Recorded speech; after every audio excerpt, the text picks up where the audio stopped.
The Life and Sad Ending of Greer Garson. Eileen Evelyn Greer Garson was born on the 29th of September 1904 in Manor Park, East Ham, the only child of Nancy Sophia Nina and George Garson, a commercial clerk in a London importing business. Her father was born in London to Scottish parents, and her mother was born at Drumalore, a townland near Belturbet in County Cavan, Ireland. The name Greer is a contraction of MacGregor, another family name. Garson read French and 18th century literature at King's College, London, and did her postgraduate studies at the University of Grenoble.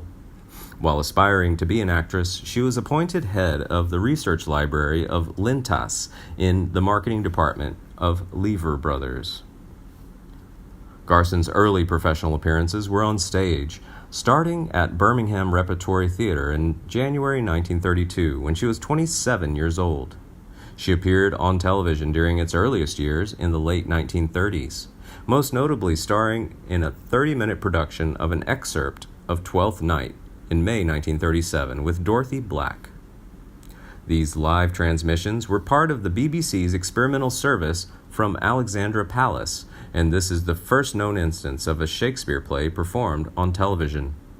In 1936, she appeared in the West End in Charles Bennett's play, Page from a Diary.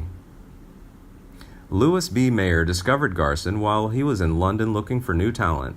Garson was signed to a contract with Metro-Goldwyn-Mayer in late 1937, but did not begin to work on her first film, Goodbye, Mr. Chips, until late 1938.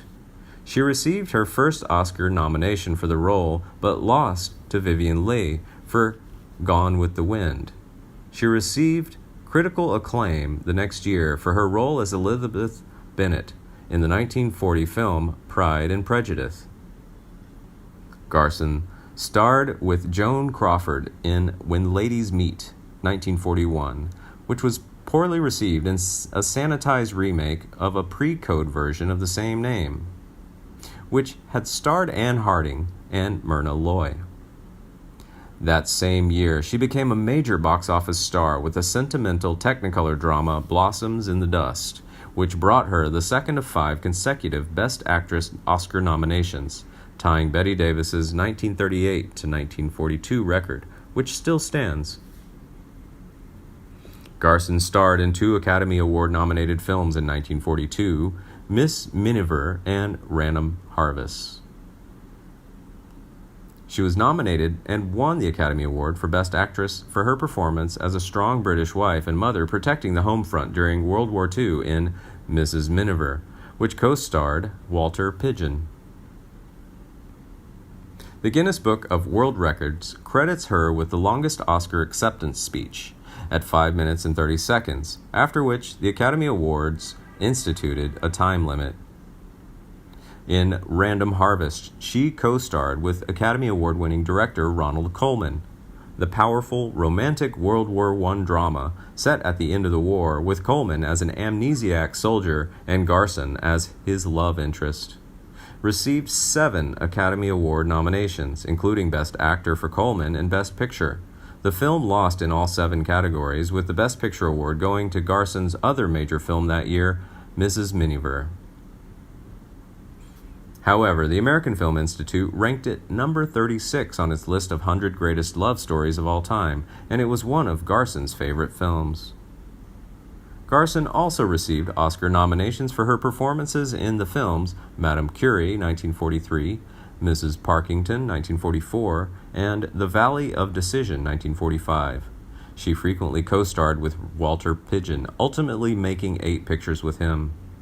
Blossoms in the Dust, 1941, Mrs. Miniver, 1942, Madame Curie, Mrs. Parkington, Julia Misbehaves, all 1948, That Forsyte Woman, 1949, The Miniver Story, 1950, and Scandal at Scourie, 1953.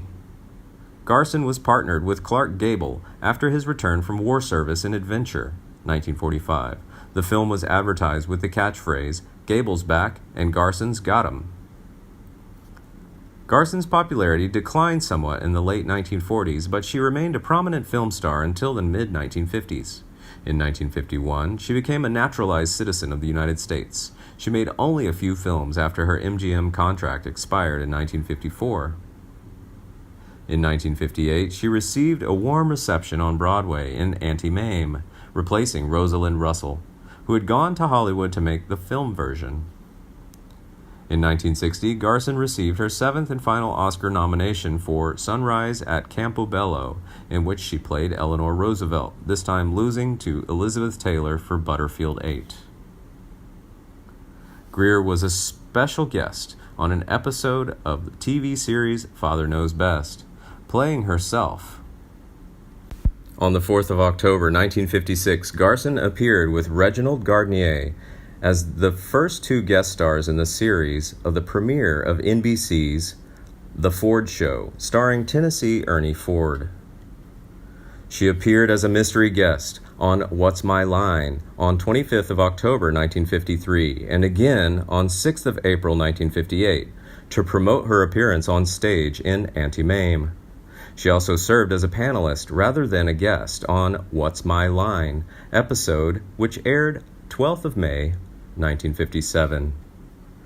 She returned to MGM for a role in The Singing Nun, 1966, starring Debbie Reynolds. Her last film appearance was in the 1967 feature Walt Disney's The Happiest Millionaire, although she made infrequent television appearances afterward. In 1968, she narrated the children's television special The Little Drummer Boy. Her final role for television was in a 1982 episode of The Love Boat.